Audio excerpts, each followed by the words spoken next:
Great. So, Josh and Abigail, thanks so much for the invite and for the introduction. So, I'm Jim Robbins, Housing and Grants Manager with Community Development Department at UKIA, and my colleague Andrea Trincato is here, Project and Grants Administrator and Manager. And we're both in community development. And what we're going to do is we're going to start out with three parts. The first is a general sort of introduction, general information about grant writing and what you do after you get the grant, because that's also very important to plan for. And then we're going to do two case studies, one on the city's housing related CDBG, three currently active CDBG grants. And then Andrea is going to talk about a really exciting fiber optic broadband grant that's funded with the CPUC. And so we thought it would be useful not just to talk in general or give general information, but dive down into two case studies to get into not just our recommendations and advice on how people can be successful at grant work, but exactly, a deeper dive into what we're actually doing. And at City of Ukiah, we started with an intentional vision to integrate grant funding into city programs and operations. And we really seek to target grant funding to the goals in the city's general plan. We have now about a 2.5-year-old general plan, so it's new and fresh. And we really target our grant seeking activities to the 7 elements in the general plan: agriculture, economic development, housing, land use, mobility, public facilities and infrastructure, and safety. So we will be talking today about grant programs from the perspective of a local agency, a small city here in the North Coast region. And that's a little different, right? So the different kind of organization you work for, your approach is going to be a little different for nonprofits or for-profit companies or tribes or local districts, et cetera. And we're going to start with foundations. And we're going to start with a brief overview of grant development and grant management best practices, and then present two case studies of grant-funded programs that we're currently working on. So grants often require planning and strategy, research, concept development, proposal writing, and then also project management once the funding has been secured. And I intentionally buried proposal writing in there because it's often actually a relatively small piece of the whole process, critical and important, but relatively small time-wise. Grant projects often require input from outside experts such as engineers, planners, environmental consultants, foresters, safety experts, designers, architects, law enforcement, or a building official.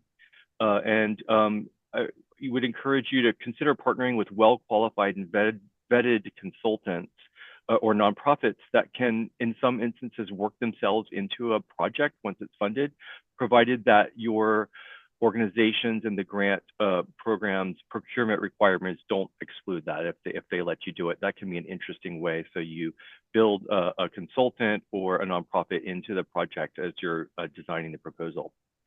When considering grant funding for a project, you want to analyze both the project itself and the potential funding source to determine, if the project is a good fit for the funding source, if the project will be competitive in the grant competition, if your staff or consultant resources are available to manage the project, and then also if the benefits of the funding source outweigh any potential risks or unanticipated complications. So not every project, not every organization is a good fit for a grant source. Even if you can get the money, sometimes, winning the award and getting the grant's the easy part, and implementation for various reasons might be beyond your capacity. So something just to sort of think about and spend some time thinking about before you submit an application. And a best practice is to develop a proactive and, once again, an intentional grant system that prioritizes the projects that are most important to your organization, and to seek funding for those projects over the course of years, or sometimes it takes decades to land grant funding for a project. A good example of this approach is the City of Ukiah's CDBG program. And I know Kelly Hansen gave a presentation on CDBG a couple of months ago. And so we're going to talk a little bit more about CDBG. And we're going to discuss our CDBG program in case study number 1. And then Andrea will present the second case study on the fiber optic broadband project, which is funded by a CPUC grant. It can also be useful to take advantage of new opportunities or special circumstances that will yield results in the short term, and that's kind of like a low-hanging fruit strategy. An example of this would be like the State Housing and Community Development SB2 Planning Grant Program. So it was designed for all eligible applicants to receive funding if they submit credible applications. Another example of low-hanging fruit would be non-competitive or formula grants, usually targeted towards city and county government, but also sometimes these exist for nonprofits and for other sectors of the economy. And an example of a formula grant for cities and counties is the Caltrans CTC, California Transportation Commission, SB1 Local Partnership Program. Different grant competitions require different levels of planning, staff time, and consultant time. In some cases, a well-organized process, a well-thought-out strategy, and good instincts can go a long way towards a successful proposal. With other projects, most of the heavy lifting is done by consultants with expert knowledge, and assembling the final grant proposal requires, relatively small amount of staff time and energy from the organization itself. Like the consultants are really kind of laying it all out for you, and the staff, the city, county, or nonprofit staff are just kind of putting the pieces together and submitting.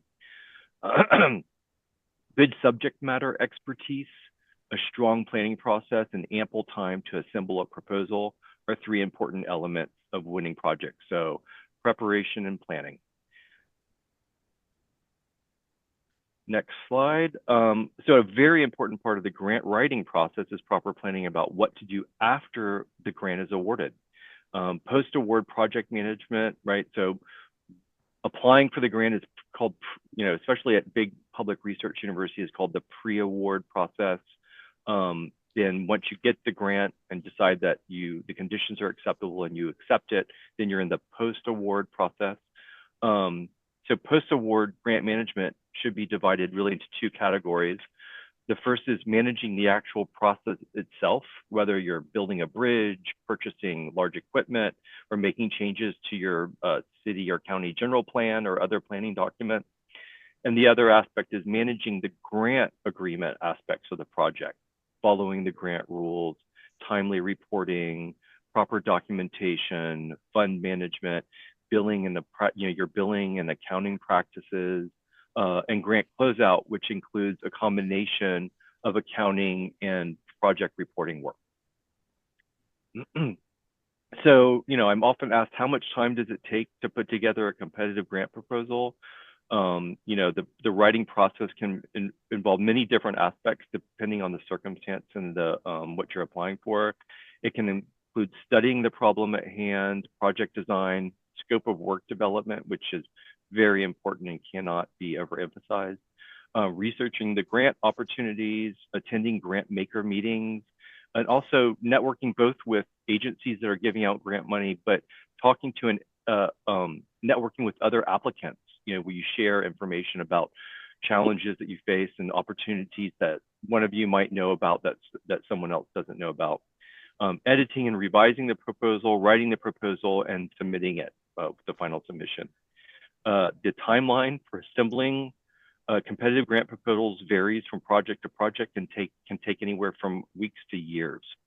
And sometimes it takes multiple attempts to get funding, especially from very competitive grant programs.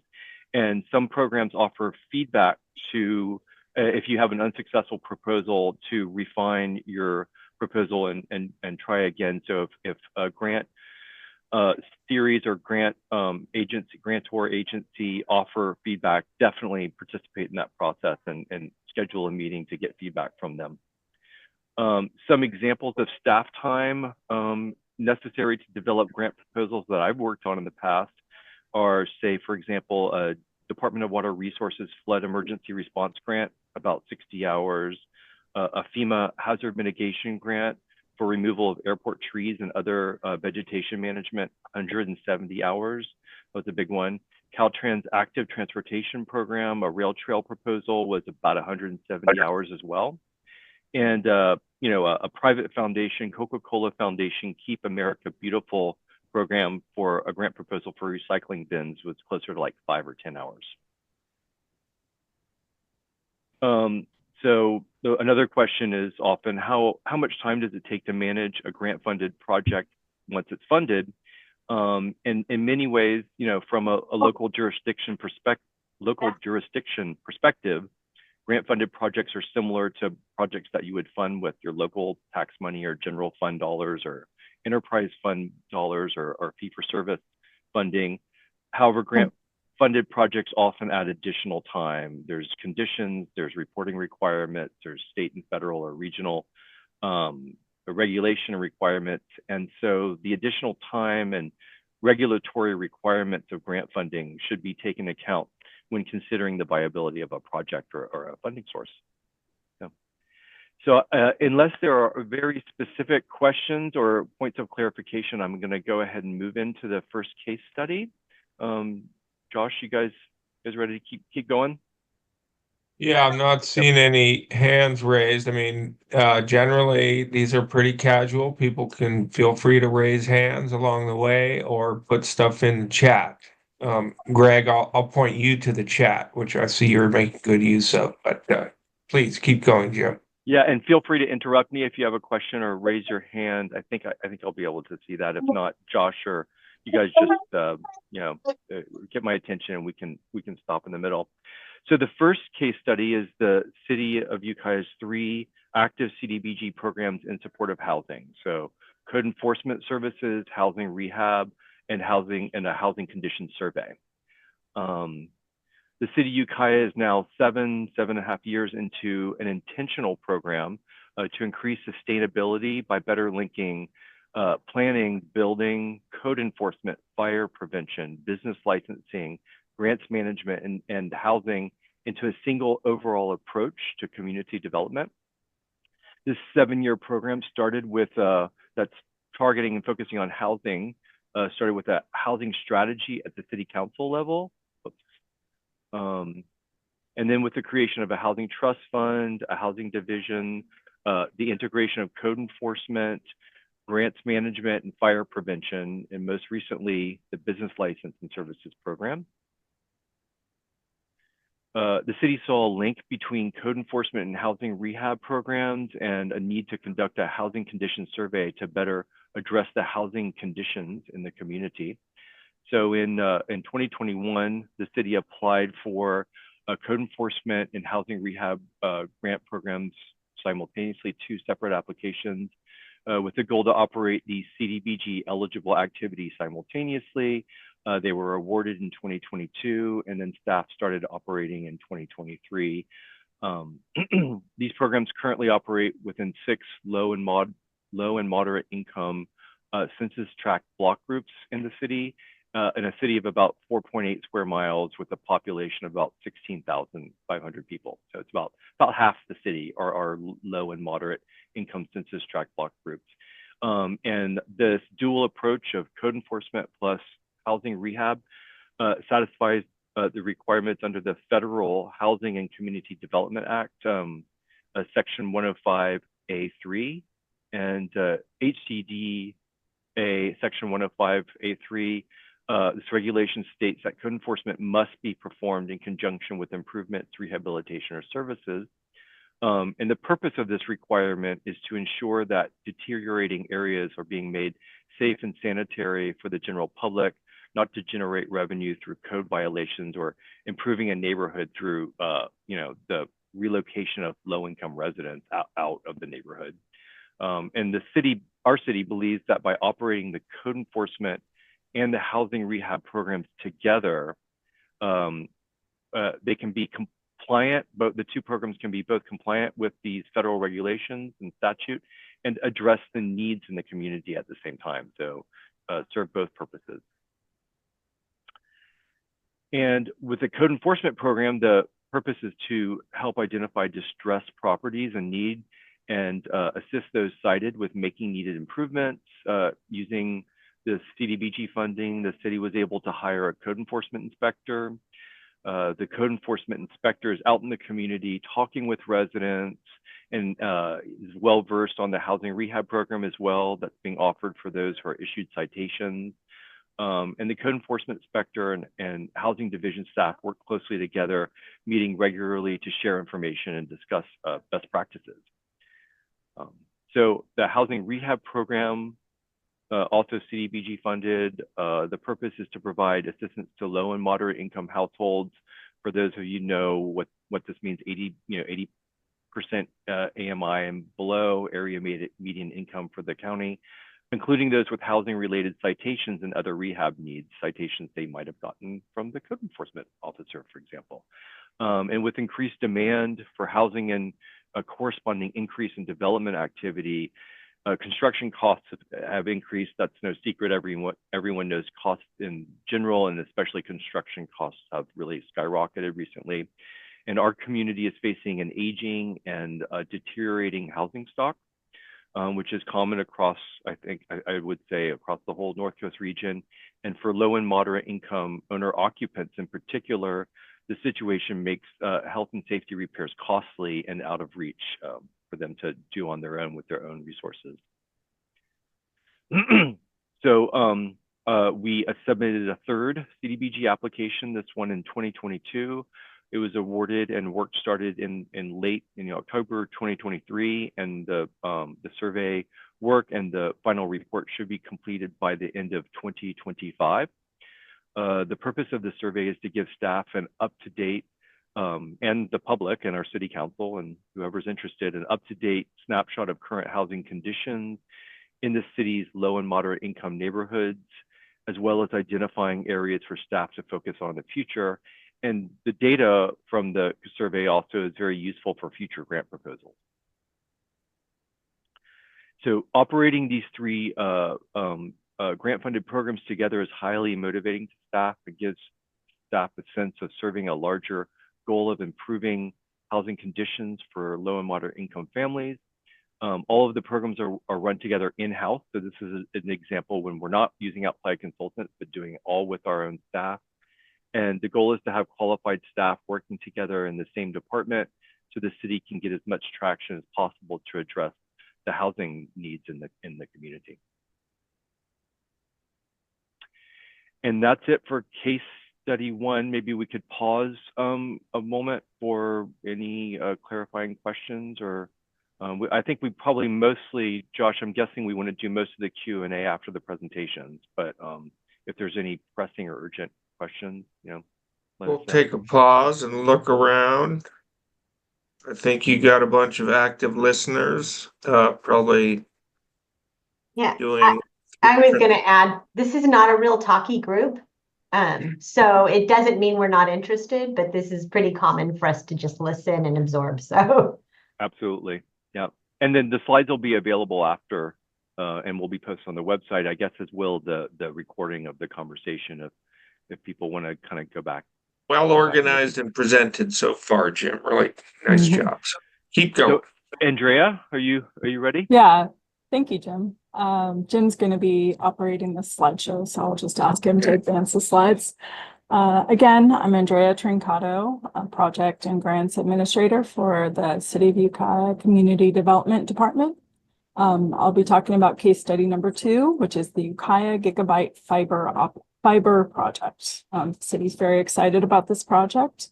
It's a grant-funded economic development opportunity to work with a public-private partner to improve internet service for businesses and residents to reduce long-term city operating expenses. So the city will be working with a private partner, and we will be benefiting from this project by lowering our expenses. Next slide. City has longstanding deficiencies in internet services to many of its facilities. The grants division was asked to look for funding opportunities to improve service to city facilities and underserved residents and businesses. Some of these city facilities are even located within our downtown district. For example, the Grace Hudson Museum here in downtown Ukiah was we worked with a number of internet service providers to try and get that facility connected, and we ended up having to go to Starlink to get service. So the city recognized that there were deficiencies throughout Ukiah and decided to pursue grant funding to improve these services. In 2022, the city was awarded a CPUC local assistance technical assistance grant to address these deficiencies. The grant funded work with a consultant to develop a broadband master plan, design the initial phase of a project, and assist in developing a public-private partnership for long-term operation and maintenance of the network. The city selected a partner and leveraged the work that was done under the LATA grant for an application to the CPUC FFA Last Mile grant. This grant provided $2 billion worth of investment in closing the digital divide to communities across California. And in September 2024, the city was awarded $5.6 million to construct 29 miles of fiber backbone and connect over 350 underserved locations and 13 city facilities. Next slide.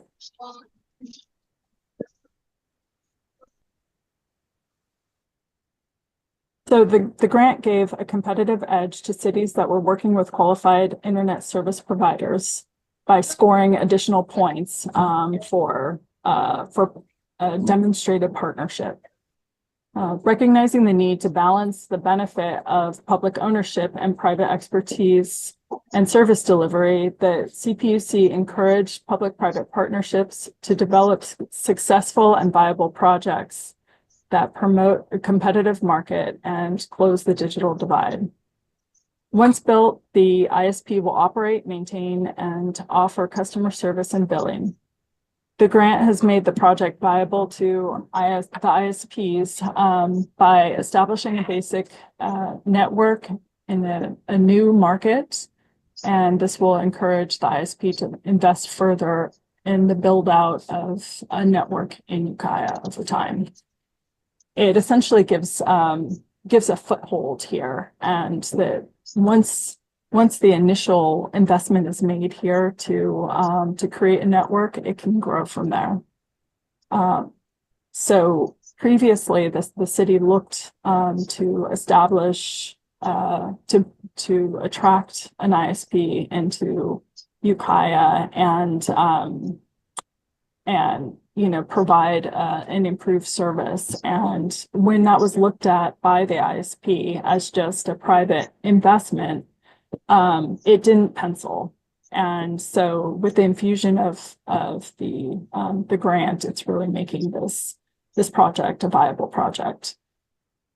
The grant will fund the city-owned network backbone, so essentially the main line, and the ISP will fund customer service drops, or essentially the connection point from the main down to the customer, and equipment, and own that portion of the network. Next slide.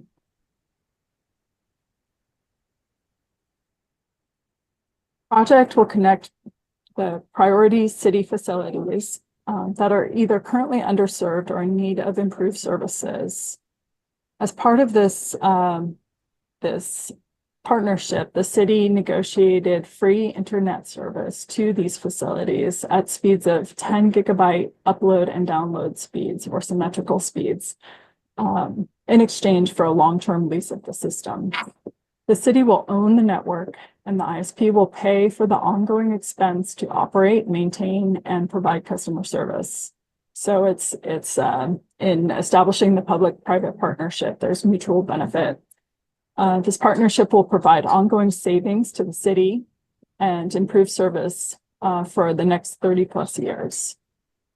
Once the network is constructed, it can serve as a backbone for future smart city infrastructure, enabling high-speed data transmission to support intelligent traffic management, public safety, smart energy grids, and other applications that can improve city operations and the quality of life for Ukiah residents. Next slide. I think that's it for what we have. I think our next slide, Jim. That's a good case study for There's sure. one.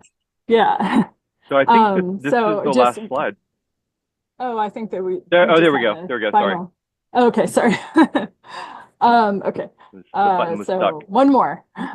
Economic development opportunities. So the infusion of the grant funds, as I said before, makes entry into the Ukiah market viable for the ISP. Without the grant funds, this wouldn't be possible. The ISP that we've selected has already looked at investment here, and this is really truly being made possible by this $5.6 million grant.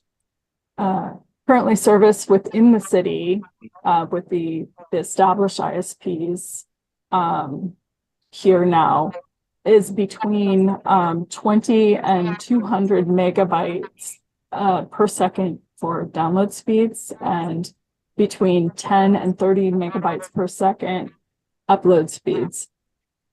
Fiber optic service will increase the new network will increase these speeds to 10 gigabytes symmetrical speeds with affordable rates of $30 to $50 for monthly subscription rates for residents and competitive rates for businesses. So this is when we looked at the broadband master plan, when that was developed, we saw that the current technology within Ukiah is limiting, especially upload speeds, and those caps are, at 200 megabytes per speed for the download and 30 megabytes per second upload. And with 10 gigabytes, this is just like really such a huge increase in speeds. So this high-speed internet will open opportunities for new and existing businesses and anchor institutions such as the hospital, college, the library, to obtain state-of-the-art services. The network is expected to grow as demand increases over time. And this will also be just a very, very attractive for businesses that may need very high speed internet. So we could attract businesses in the future that wouldn't be possible here otherwise. Yeah, it's a pretty clear link between this core, capability and opportunities for economic development. So I think it's a great case study. Thank you. What made me think of is messaging. When I was serving on city council, of course, we get constant people saying, why are you getting all these grants? And grant money's terrible. And, that's kind of what started this whole thing at the federal level too, is we need to message like that is so directly important to people. They need to understand what that means when they get grants, when we get grants, and what that direct impact is on them. And I don't know if we do a great job of that. So that just made me think of it. Yeah, it's a great, I think, also clearly a catalyst project. This is one that's going to spur other things to happen. So yeah, absolutely. That's great. That combined with the ongoing cost savings, which we looked at how much we spent on internet services, and we estimate the cost savings to be in excess of $100,000 a year. And those costs will go up over time. So not only is it's spurring economic development and opening new opportunities here in Ukiah, it's lowering the operational expenses for the city of Ukiah as well. So it's a win-win. Thank you. Greg wants to know if the grant is available for download. What does that mean? The proposal or the program? Probably the proposal, I guess. I'm just interested in sharing it with some of the folks around here. As a The proposal is actually it's on the CPUC's website, and Cool. if we could direct you to that. It's a Well, I'll I go think grab it's it. a publicly available CPU website under the FFA grant fund, and you can also see the other whatever 200 plus successful proposals there across Sweet. the state too. I can put that in the chat, a link Perfect. to the website. Perfect. Thank you.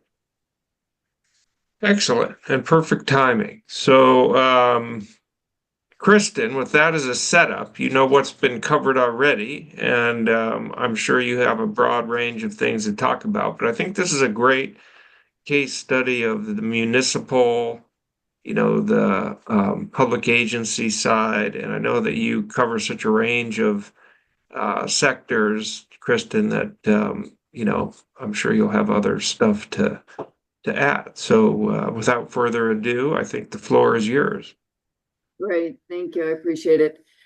So rather than do a presentation, because I recognized I was going to be bouncing kind of all over the place, I'd like to first talk about what we're anticipating coming down the pipeline on the federal side, talk a little bit about the state side and what we're seeing there, and then address any questions that you guys have, and really feel free to just, I like a conversation about this rather than a presentation from me. Right. So I open up the floor to any questions that you guys have, and feel free to interrupt me. I will say that a couple of things.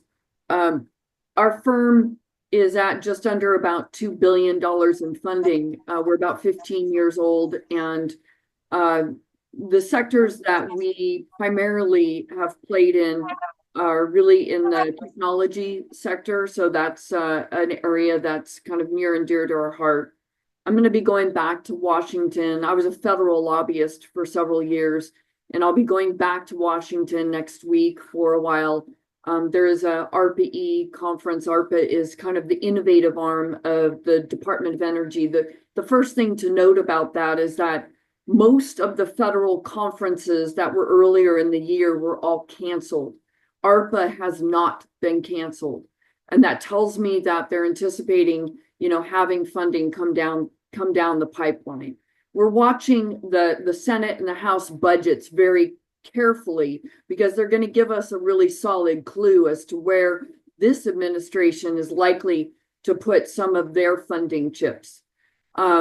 So one of the areas that we anticipate seeing future funding is definitely going to be around infrastructure and transportation.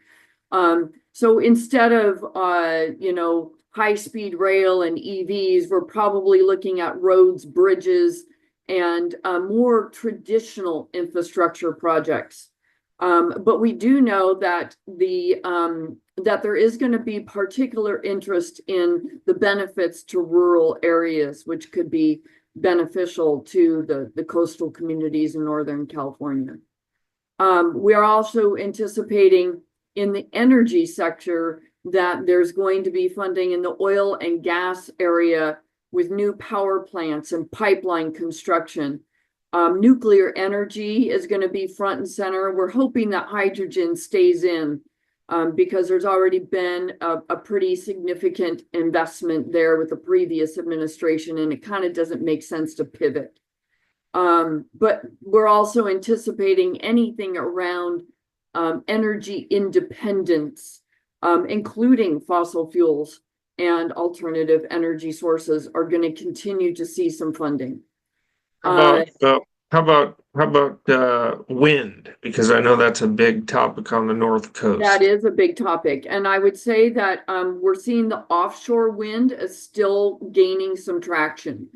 Beyond that, I haven't heard much, and I'll probably know a lot more after I attend the ARPA-E conference, because ARPA has been front and center in funding the wind initiative. So yes, I do anticipate that wind is going to continue to be of interest to this administration. We're also looking at, support for U.S. manufacturing facilities. This administration is going to have to do something with the, job losses that it's created. And so the shovel-ready grants that we saw with the ARRA funding way back when, we're going to be seeing the same type of funding initiatives for those kind of, quote, shovel-ready projects. So manufacturing facilities, enhanced tax incentives and tax breaks. We're also already seeing streamlined permitting processes. NEPA is all but gone at this point, especially for new manufacturing plants. And then we're also going to see the biotech facilities, chip fabrication, probably even the battery factories are going to still be in there in that conversation. Agriculture is going to be top and center because of the tariffs that are being imposed. We're not going to be importing agricultural products, so we're going to have to see enhanced support for American farmers. And we're looking at the need for funding in that realm. Also for equipment and related technologies, we're going to see an uptick in that area. The AI infrastructure is going to be front and center in this conversation. They are already talking about a $500 billion Stargate project, which I don't have really time to delve into because it's a significant one. Look it up. It's definitely going to, the data load of the AI infrastructure is significant. So Stargate is designed to address that. And we're going to see increased funding for data center construction and related infrastructure, probably to the utilities. And then we're also going to see R&D around defense and cybersecurity technologies as well. And then kind of to round out that part of the conversation, obviously defense and border security are going to be front and center in this conversation. So I'll stop there and see if you guys have any specific questions about what's going to happen on the federal side other than what I've already discussed. I got a question. Absolutely. How much aerospace defense is in the North Coast region? Is there any that I'm missing? Can't think of any. Wing inflatables? That's it's not aerospace, but certainly defense. They have a huge defense contract for the Navy SEALs. Okay. Yeah. Okay. So you got that.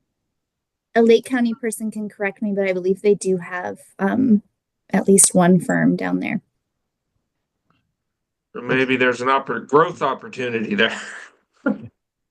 Well, and just related to the offshore wind, we did have a call the other day with Vineyard, and both Vineyard and RW, I think, are not terribly concerned at this point, only because their projects are developing in such a slow way that decisions that are being made right now could be possibly reversed.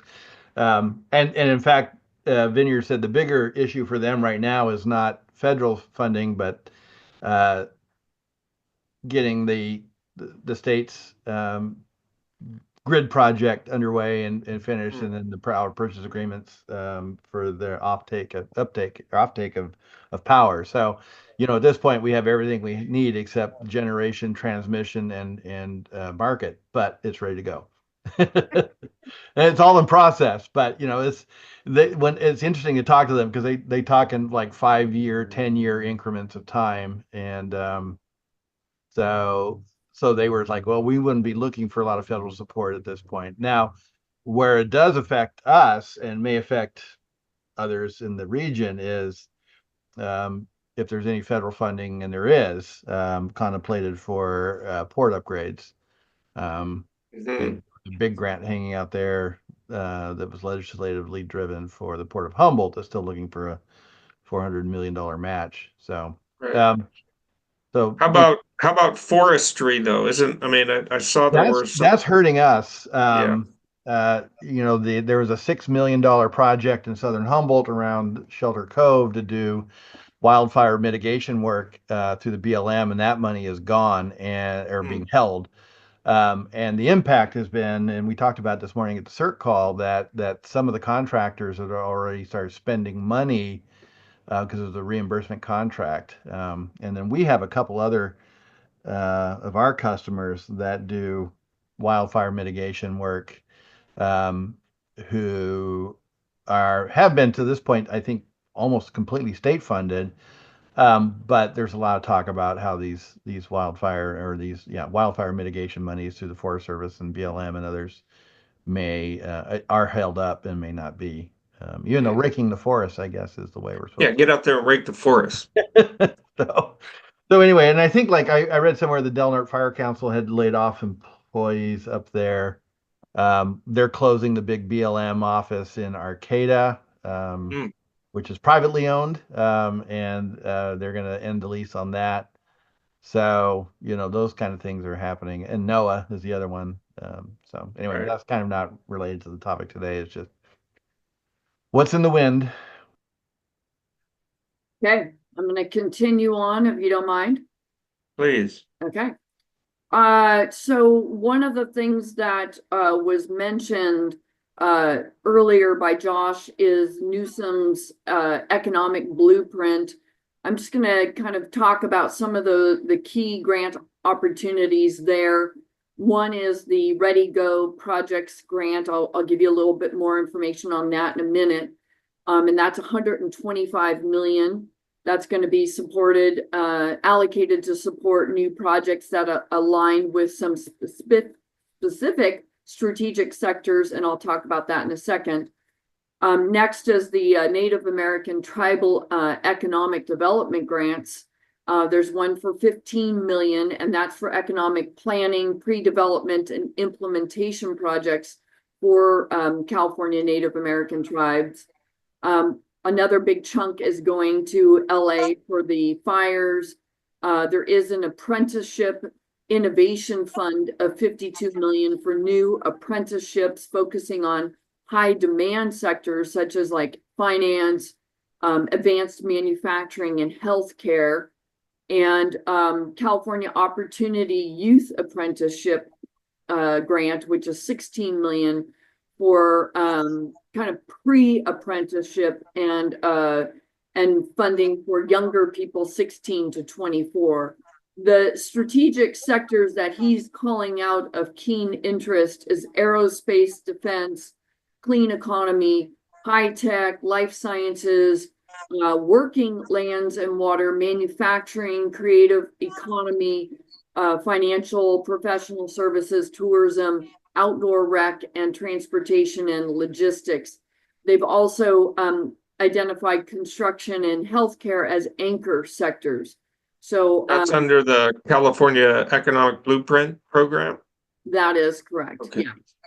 And they are, as far as the rollout, you know, they're going to be kind of doing that from a regional focus. So the blueprint is emphasizing that they want it to be community-led, regionally nuanced strategies. And so, you know, working within, and I believe that there are already 13 designated regions identified within the blueprint. And so coming up with, you know, the region's top priorities through some sort of a community-led effort is probably going to be advantageous, especially if you've already done that or are planning on doing that. That's what this whole thing is. That's what everyone here is part of that. It's already happening. I see some hands up. Go ahead and ask questions. Calder.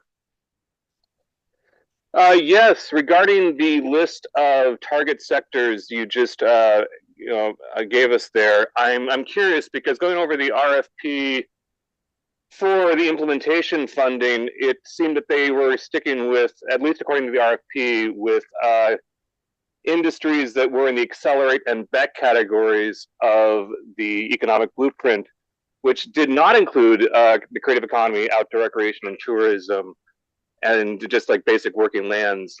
So I'm wondering if you have some like updated insight there, perhaps.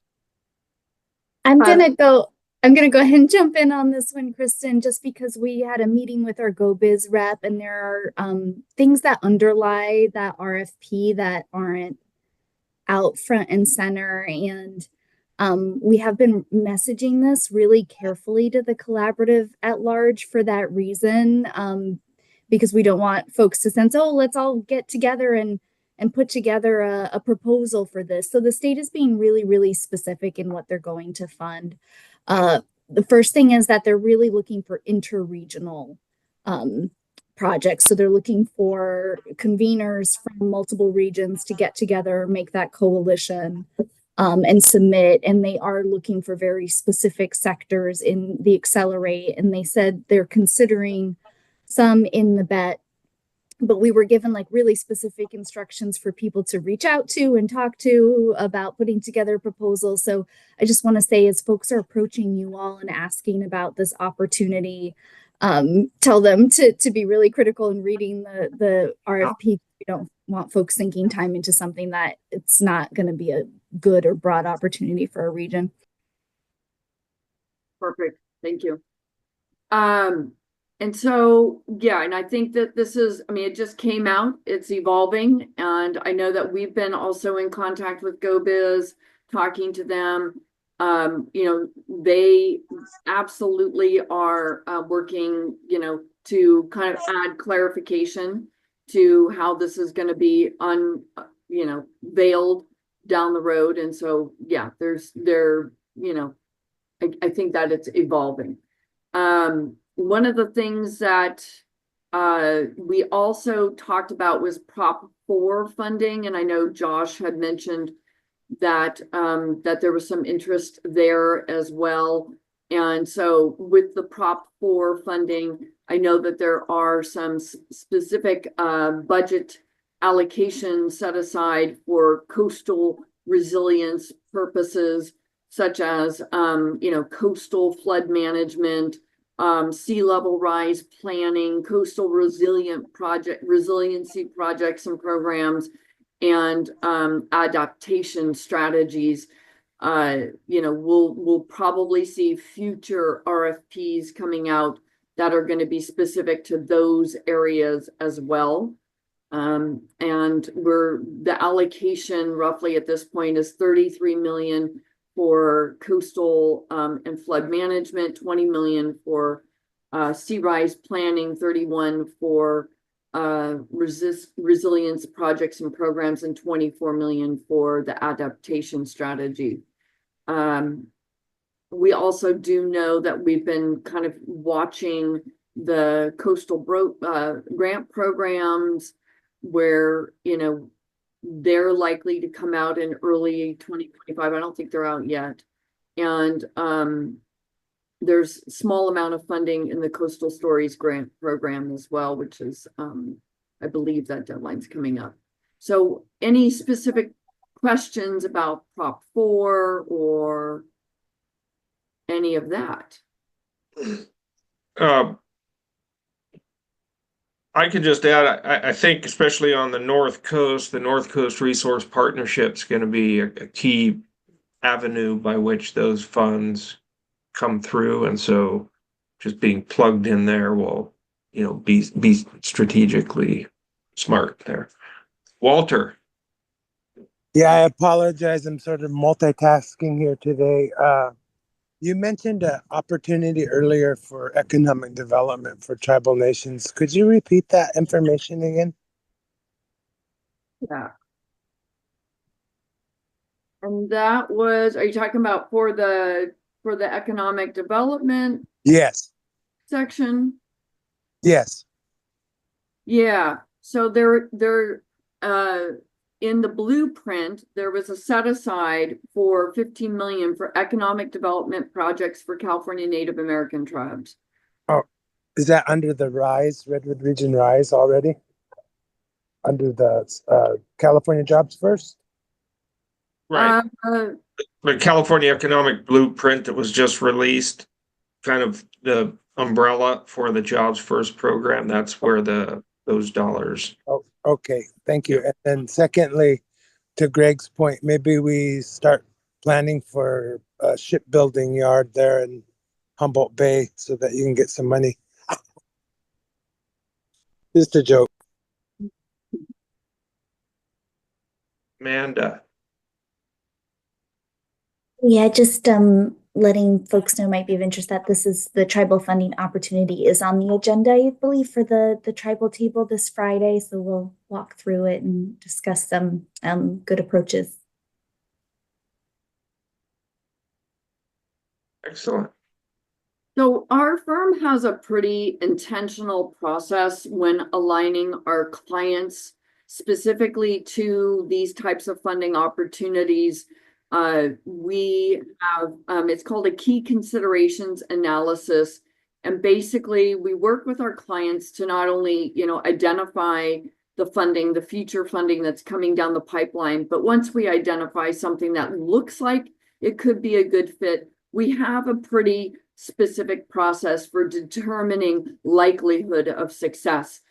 We, at this point, have over a 90% hit rate on our grants. And so we typically will not, continue on working with a project or a client if we don't feel like they have a really good and high level of success potential for their project. And the way that we do that, the key considerations analysis is really an unpacking of any of these types of funding opportunities and doing a very intentional alignment, section by section, component by component of the grant application at the very beginning of any kind of grant writing effort to provide us with a back of the envelope assessment of whether or not that it is a good fit for the potential client.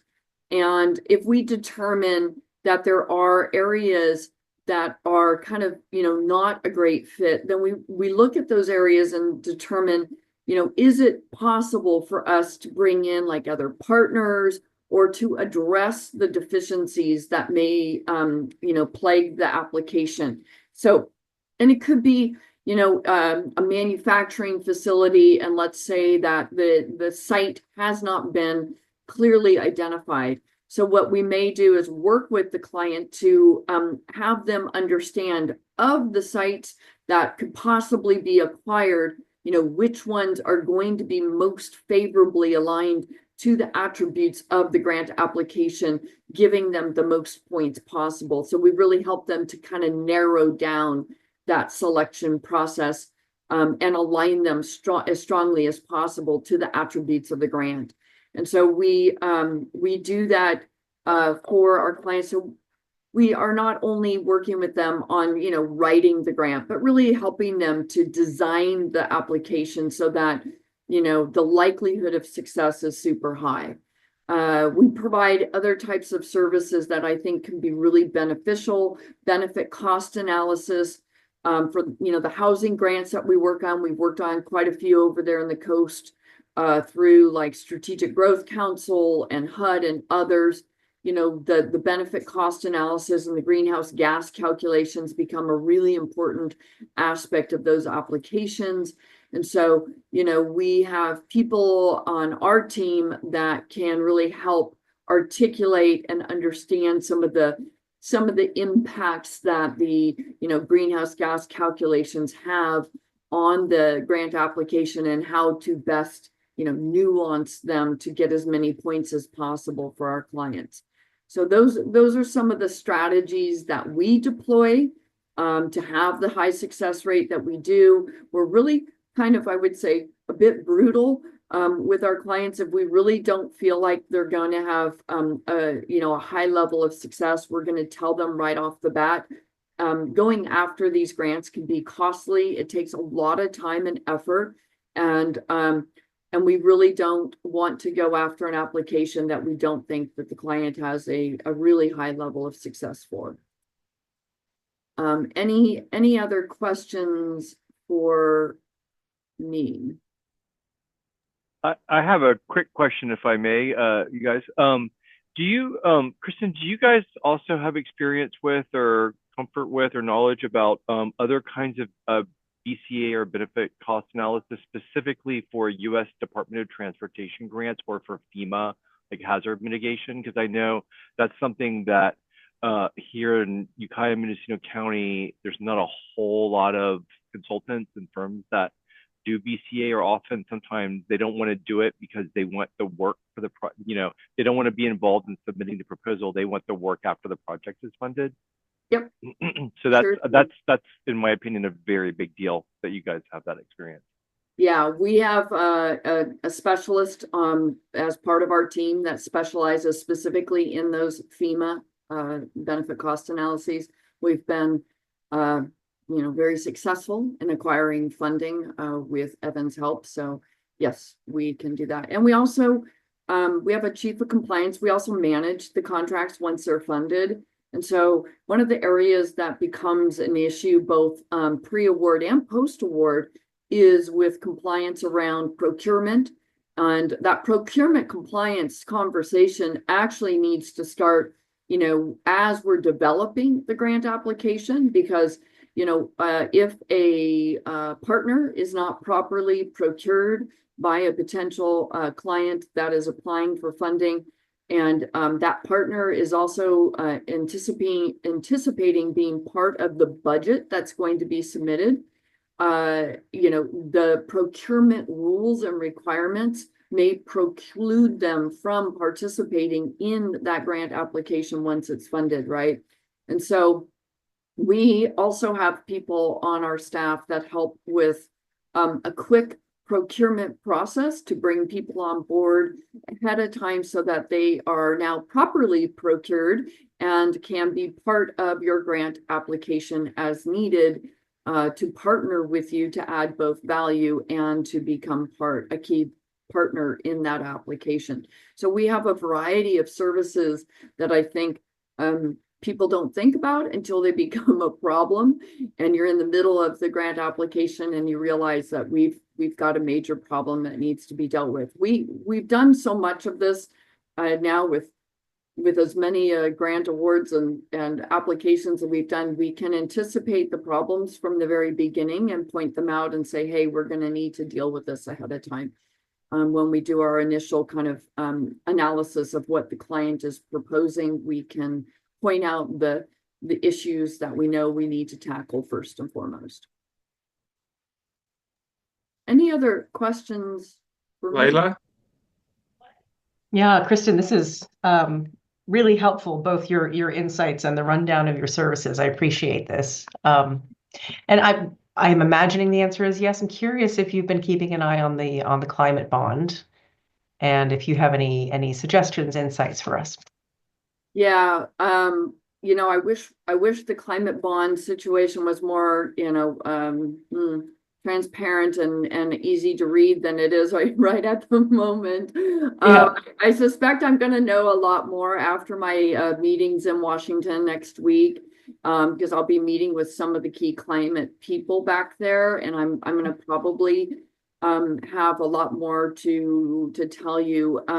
We do have lobbying firms that we work with, and I will say that and they, with their boots on the ground in DC, and then also with the people that we are dealing with in the state of California around climate, we do get sometimes,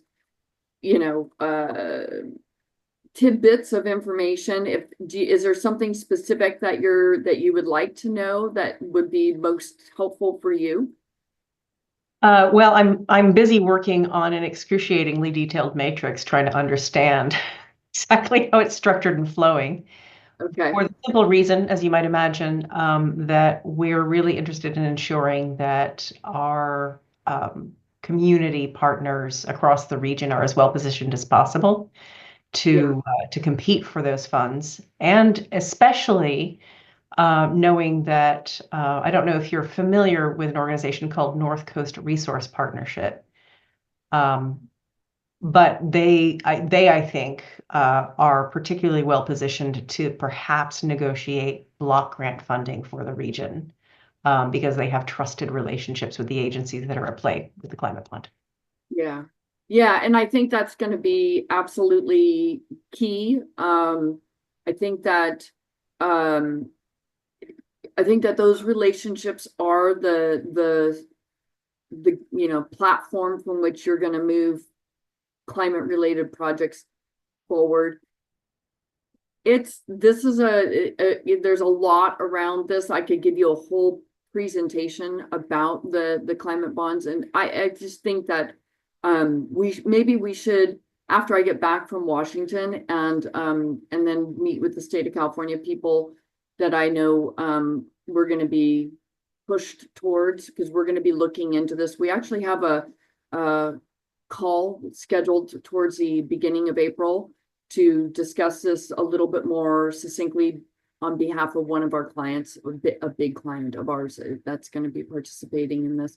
So I will definitely know more. I'm kind of careful in what I'm saying because I'm privy to some information that I can't really talk about, but I'll have a much greater understanding of where things are going to fall and the best way to go about tapping into those funds, and the way that we the way that we're going to tap into those funds. So maybe, Josh, we might want to follow up at some point, like in April, and anybody that's interested, we can do like a mini webinar or something about this.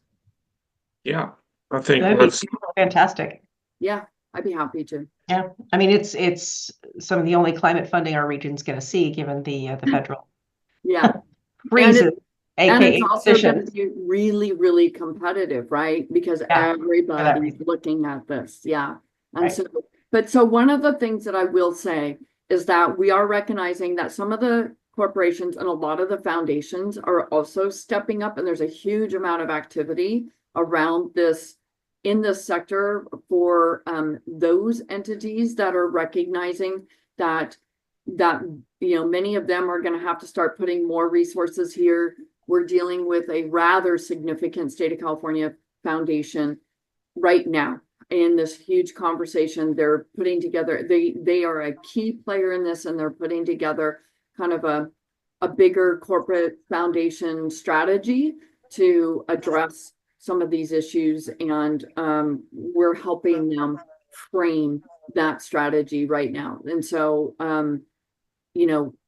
once they are able to kind of go public with what they're doing, I think we'll have a much better idea of, because they're really kind of playing a big coordination role in this conversation. That's good to know. I might be able to guess who it is. Tell you what, Kristen, just over here in the corner. Not on a call that's being recorded. It'll be recorded, no less, right? Yeah. Anyway, thank you. Yeah, no problem. No problem. Well, I think that's a good also just general point about the shift from federal and the role that private foundation dollars, at least initially now, are going to be starting to play a more important role than they have, so. It's true. And we're already seeing, so I'll give you guys an example of what that looks like. We have a relationship with a big foundation out of DC, and they've been around for a really long time. They have some funding that's around, kind of a innovative tech sector. And they said that they normally get about 250 applicants for this funding that they release. They've been doing it now for, I think she said, 5 years. This go around, they had over 800 applicants that came in. We had another sector that was opening up letters of inquiry that to come in with a concept paper. And they said within 6 hours, they had so many letters of inquiry come in and it's not even a big amount of funding for their sector. It's more on the medical side, but it crashed their system. They had to take it down. So the competitiveness is going to definitely, there's going to be an uptick. But I will say that I think that that is going to be somewhat alleviated once the new budgets are, once a budget is put forward, and the next 2 weeks, and then once we start to see some of the federal funding rolling out, I think that that's going to alleviate some of the stress that many entities are feeling right now, as far as, there's a bit of an unknown flavor as to what's going on, especially with the agencies cutting staff, cutting programs, or being cut completely. They're just gone now. And so, a lot of these entities that were, surviving on, say, USAID and others, now they're looking actively at how do we pivot off of the mark and move into other sectors. So. Well, That's helpful. Thank you. Okay, good. dynamic path ahead. Thank you very much for that informative and a cappella style presentation there. It's kind of refreshing sometimes. Not to take anything away from the well-prepared Jim and Andrea talk, which was also good in its own way. Well, I think that's our session for today. The folks who presented here's contact information is available in the calendar invite and through contacting us if you can't find it there. I think Kristen, you put your stuff in the chat too, so folks missed it, want to get that. And we'll do our usual bundling up and putting up on the webpage as it comes together in the next week or so. And we'll be remaining in touch with most of you. So thank you all for making the time today. You get a few minutes back, and we'll see you next time. Thank you. It was Thank nice you. to meet all of you. Thank Appreciate you, it. everyone. Josh.